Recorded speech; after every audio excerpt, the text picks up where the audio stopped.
Como vão as senhoras e os senhores? Eu espero que esteja tudo bem com todos vocês. No vídeo de hoje nós vamos tirar um pouco da saudade das pessoas que me pediam durante algum tempo que eu voltasse a fazer algumas análises no formato de mapa, o que faz bastante sentido, né, pessoal? Uma vez que o canal aqui trata de geopolítica e nada melhor do que mostrar os fatos que estão acontecendo utilizando o mapa, utilizando a geografia.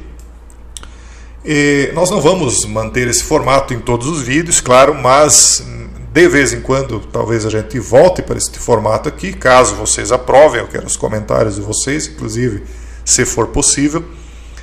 E aí a gente vai utilizando isso aqui quando for interessante. Eu acho que nesse momento é interessante para que as pessoas entendam melhor o que está acontecendo na situação que está envolvendo a Rússia e a Ucrânia. E para começar, nós vamos delimitar aqui as fronteiras da Rússia, aproximadamente aqui, né, pessoal? Bom, o maior problema atual de Moscou está sendo com Kiev, com a Ucrânia. Por quê? Bom, a Ucrânia, ela tem alguns motivos para estar com medo de que a Rússia realmente vá invadir o seu território. Aqui embaixo nós temos o que se chama Crimeia. Vamos limpar aqui para ficar um pouco mais fácil de visualizar. A Crimeia aqui é bastante importante para a Rússia, porque a Rússia ela tem poucas saídas para o mar. Vocês vejam que aqui em cima ela tem uma saída, é congelado. Aqui ela tem outra saída através de São Petersburgo, mas ela tem de passar por um estreito aqui entre Tallinn e Helsinki, na Finlândia. Ela tem uma saída aqui por trás também, mas a maior parte da força dela está localizada aqui na parte oeste do país. E ela também tem uma saída através do Mar Negro. Uma boa parte das forças marítimas dela estão aqui no Mar Negro. Uma parte também aqui, né, entre o Azerbaijão, Baku. Isso aqui nós não vamos entrar muito no mérito, talvez uma outra hora a gente explique.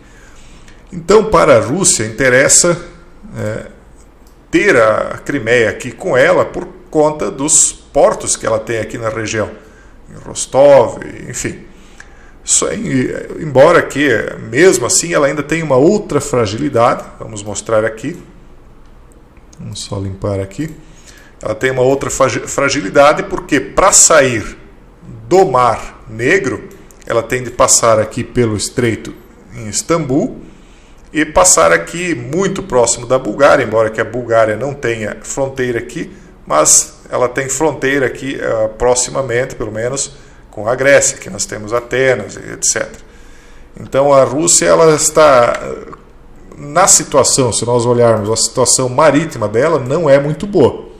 Então ela depende de muitos países, ela tem acesso ao mar, mas ela depende de muitos países e muitos fatores para poder levar a sua frota para o mar, né? Um deles é a Turquia. Não por acaso a Turquia foi trazida como aliada aí da Rússia. A Turquia tentou, através do Erdogan, se colocar como novamente o império. Pelo jeito as coisas não estão funcionando, porque a Turquia, durante essa crise aí dos últimos 2 anos, foi um país altamente afetado, está com vários problemas econômicos, e o próprio Erdogan com isso está perdendo força lá, né?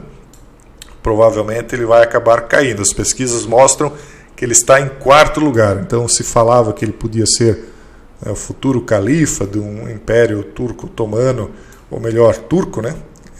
Reerguido, mas parece que as coisas não vão funcionar assim, a não ser que ocorra uma reviravolta. Mas hoje a Turquia e Moscou estão mais próximos do que a Turquia e a própria OTAN, apesar de a Turquia fazer parte da OTAN.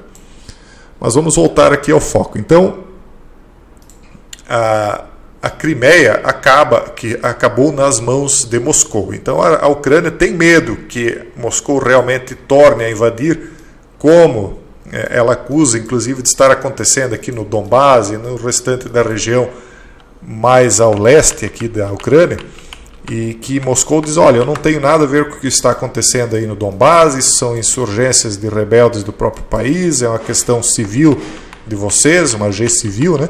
E a Ucrânia diz, não, isso tem interferência russa por trás sim, e fica nessa discussão. Tem, não tem, mas enfim, que a Ucrânia tem medo que acabe invadida.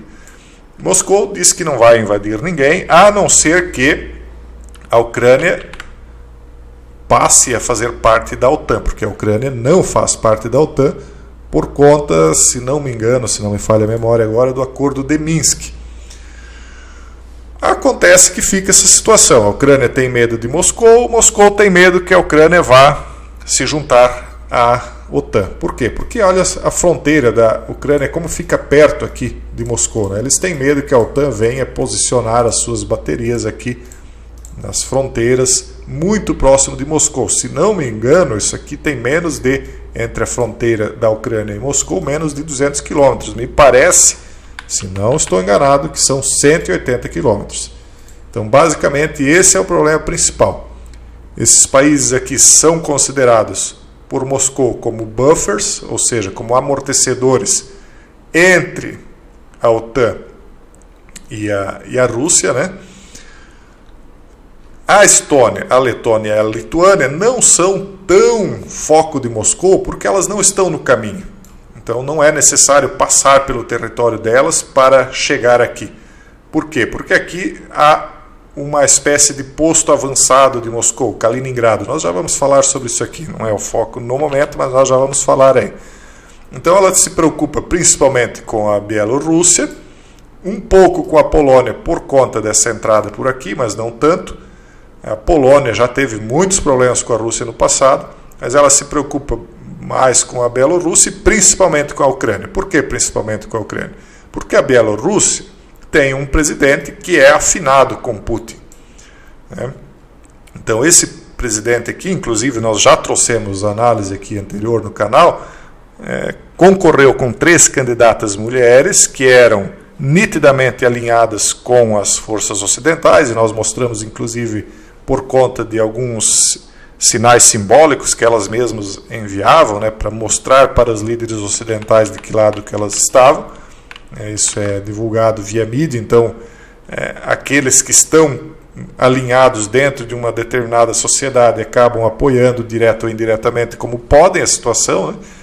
Mas ele acabou vencendo a eleição, muitos dizem que foi fraudado, outros dizem que não, mas o fato é que ele acabou vencendo. E depois houve uma tentativa de golpe que Moscou ajudou a afogar, e a Bielorrússia, que estava até se aproximando um pouco com a Europa Ocidental para tentar aproveitar o melhor de 2 mundos, da Rússia e do Ocidente, então acabou que as relações se cortaram e hoje, se antes eles eram unidos, agora Putin e o presidente bielorrusso estão praticamente amalgamados, né? Então eles não têm preocupação de momento com a Bielorrússia, que é muito antes um aliado. A preocupação está na Ucrânia. Então Moscou já disse, se a Ucrânia entrar na OTAN, eles invadem. E a Ucrânia já disse, o território é nosso, a gente vai se afiliar com quem a gente quiser. E a OTAN está dizendo que vai se afiliar com a Ucrânia. Então foi traçado uma linha vermelha. Vamos ver se há um recuo de uma parte ou de outra. Já há aproximadamente, dizem, 130 mil forças de Moscou aqui na região, da fronteira. E a situação é essa. Uma outra situação que tem de ser observada, para que as pessoas entendam por que a Rússia é considerada uma potência terrestre, eu acho que isso é importante falar também nesse momento. Embora não seja o foco, eu acho que é interessante. Veja só o tamanho da Rússia. A Rússia não é uma potência marítima. As potências marítimas ocidentais, elas se originaram aqui do Reino Unido, Espanha e Portugal, basicamente. Todas as potências ocidentais são marítimas, porque todas elas têm fronteira aqui com o mar, né? Inclusive os países aqui mais ao norte, Noruega, Suécia, Finlândia. A Alemanha, embora ela tenha fronteira com o mar, ela é também considerada um país mais terrestre do que marítimo. As expansões dela sempre foram mais por terra, né? Ela é um país aqui localizado no centro da Europa, por isso que ela sempre teve problemas também. O pessoal critica muito a Alemanha, mas, como é que se diz aquela piada? É fácil criticar, difícil é ser eu, né? Você imagine, numa Europa como todos nós sabemos como era, que você está no meio, tanto a Alemanha quanto a Itália. Por que elas acabaram unidas? Os dois são caminhos, tanto para um lado quanto para o outro. Você está no meio de vários interesses. Uma hora é Napoleão, outra hora é... Enfim, cada momento era uma situação diferente. Então ela acaba que se tornou um país mais forte nesse sentido, né?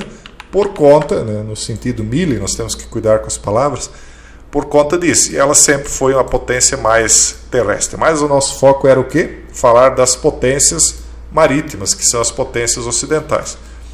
Os Estados Unidos acaba herdando o que seria, como é que eu posso dizer assim, uma herança marítima também do Reino Unido. Então hoje os Estados Unidos seriam a maior potência marítima do mundo. Eu quero sempre falar disso porque nós aqui no Brasil nós temos uma conexão muito forte com Portugal. Portugal e Espanha sempre foram as maiores potências marítimas da Europa. Tanto é que eles conquistaram toda essa região aqui, todos esses países aqui, e toda a costa da África foi pontilhada por eles, a parte asiática também.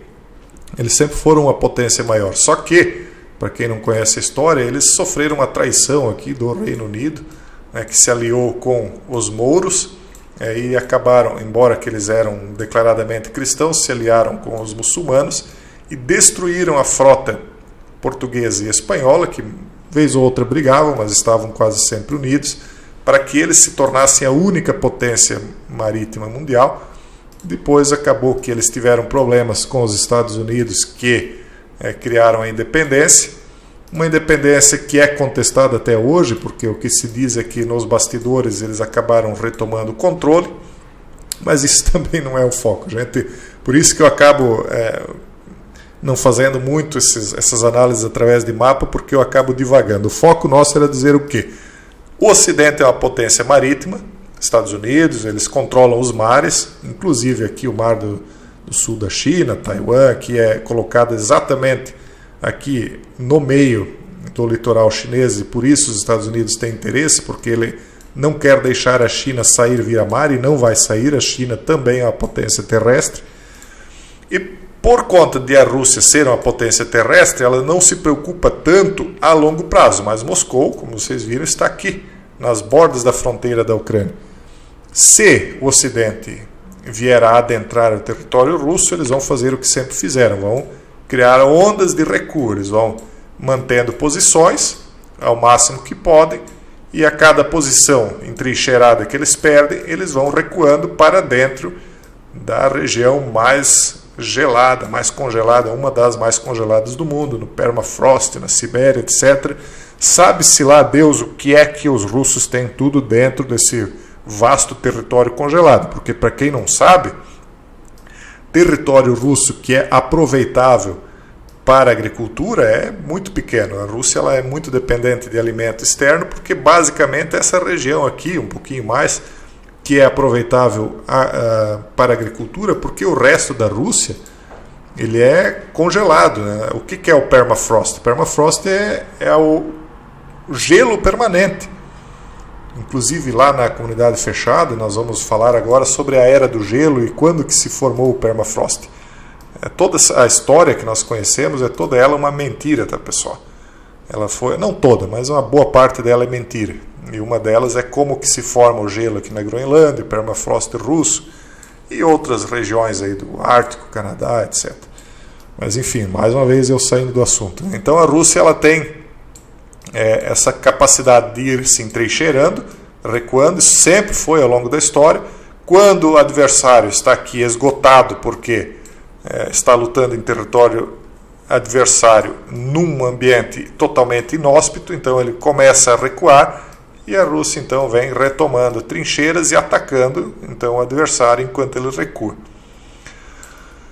Então a preocupação deles nem é por conta de medo de serem dominados em seu território, mas por conta dos estragos que poderiam ser causados justamente na região mais, eu diria, mais valiosa, porque é a região aí onde mais se concentra pessoas na Rússia, né? E é a região fértil, né?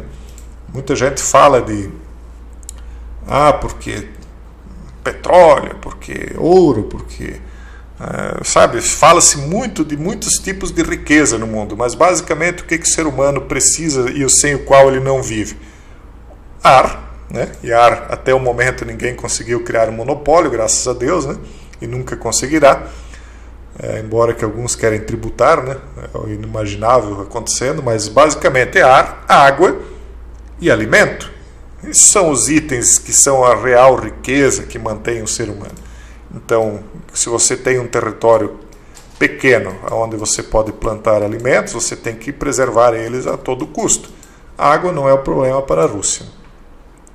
Bom, pessoal, essa é a situação ali na região, focada na questão ucraniana-russa. Vamos ver o que vai acontecer. A Rússia já passou uma linha vermelha e disse, olha, se a Ucrânia entrar na OTAN, nós vamos agir. E a Ucrânia já disse, o território é meu, o país é meu, tem autonomia, eu entro na organização que eu quiser.